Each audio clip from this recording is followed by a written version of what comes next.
y va? Salut les imbibés! On se retrouve aujourd'hui pour une nouvelle vidéo où on va parler de la fabrication des whiskies de Malte. Alors, lorsqu'on parle de whisky de Malte, on veut parler bien entendu soit des single malt ou des pure malt. J'ai traité dans une autre vidéo les classifications des whiskies, je t'invite à aller la regarder. Et en ce qui nous concerne, on va s'intéresser au single malt écossais. Pourquoi? Parce qu'en Écosse, 100% des single malt sont réalisés avec de l'orge maltais. C'est dans leur loi. Aujourd'hui, on ne parlera pas de tout le processus de fabrication des whiskies de Malte, mais plus particulièrement de la préparation de l'orge et de son maltage. La première étape, c'est la céréale, l'orge, le seigle, etc. Donc pour les single malt écossais et les whiskies de Malte, là on est sur l'orge. La deuxième étape dans la confection du whisky de Malte, ça va être le maltage. L'orge est une céréale. Dans une atmosphère humide et fraîche, elle se met à germer. Donc le but du maltage, ça va être de leurrer l'orge en lui faisant croire qu'il est temps de germer. Et là tu me dis, bah Steve, c'est bien beau tout ça, hein, mais tu peux en venir où comme ça? Et j'y viens, tout simplement, l'orge contient de l'amidon. Et en germant, des enzymes entrent en action, transformant l'amidon en sucre qu'on dit fermentescible. En gros, c'est des sucres fermentables. Hein. Et donc le distillateur, il a besoin de ces sucres fermentescibles. Pourquoi? Parce que c'est les sucres qu'il va fermenter et qui vont se transformer en alcool. Et là, tu vois où je veux en venir, hein, mon bougre? Mais non, putain. La troisième étape est l'étape du touraillage. C'est joli touraillage. Bon.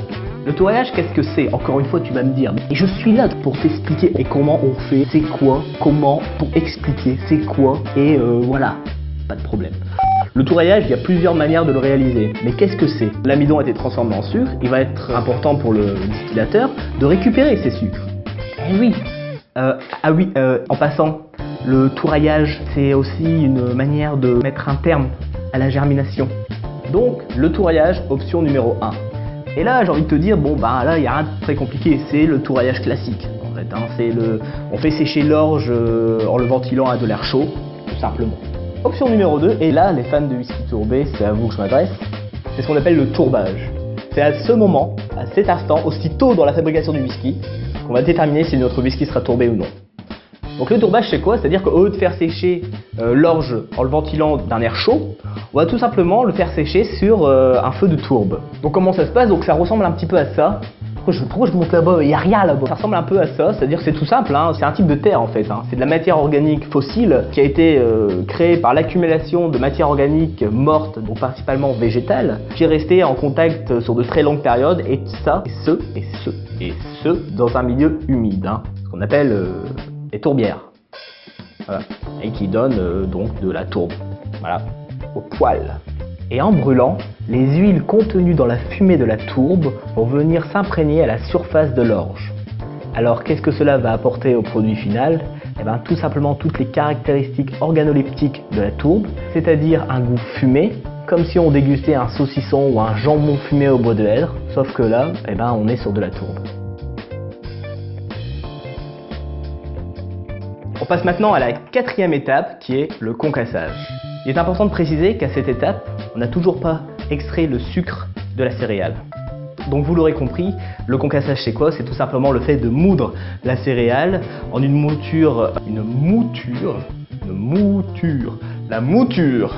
On recommence.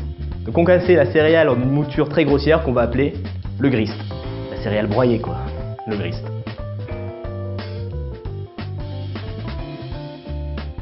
Et c'est là où on passe à la cinquième étape de la fabrication des whiskies de Malte, l'empâtage. Encore une fois, il y a plusieurs manières de réaliser l'empâtage. On va décrire le processus de manière très simple. C'est-à-dire que la mouture de malt, hein, donc le grist, est mélangé à de l'eau chaude, donc à 63,5 degrés. C'est très précis et très important. Ouais, 63,5 degrés, dans une grande cuve matière qu'on appelle le mashtoon, ou le mashtin, ou le mashtoon. Enfin, une grande cuve de matière.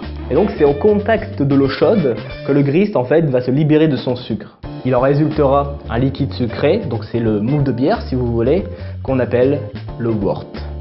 Donc ce liquide sucré, wort ou mou de bière, est filtré par le fond de la cuve et on répète la procédure 2 fois pour extraire le maximum de sucre possible. Donc ça, c'est le processus d'empâtage, mais il y a plusieurs manières de le faire. Et l'option numéro 1, c'est le mou clair. Donc le mou clair, c'est quoi? C'est tout simplement l'extraction très lente du wort, donc du liquide sucré, dans la cuve matière.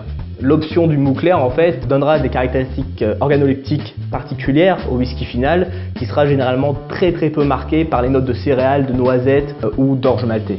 Ça coûtera pas la céréale, quoi. L'option numéro 2, donc après le mou clair, on a bien évidemment le mou trouble. Dans ce cas précis, c'est totalement l'inverse du mou clair. Le distillateur veut un whisky qui soit très marqué par les arômes de céréales, de noisettes et d'orge maltais. Donc ainsi, le liquide sucré, le wort, mou de bière, est extrait de manière très rapide dans la cuve matière, ce qui a pour conséquence d'avoir un mou trouble qui est beaucoup chargé en matière solide. Merci de m'avoir suivi dans cette première vidéo concernant la fabrication du whisky. On se retrouve dans une seconde vidéo où on parlera des dernières étapes de la fabrication d'un whisky de malt, donc de la fermentation, de la distillation et de la maturation. On a vraiment de quoi faire. Si la vidéo t'a plu, n'hésite pas à mettre un énorme pouce bleu ou un petit, mais mets-en un. Et puis comme d'habitude, rejoins-moi sur tous les réseaux sociaux, Facebook, Instagram, etc. Pouce bleu, cloche, abonne-toi, laisse un commentaire. Et pour le mot de la fin, profitez quoi. Faites-vous plaisir, soyez heureux. Salut les imbibés.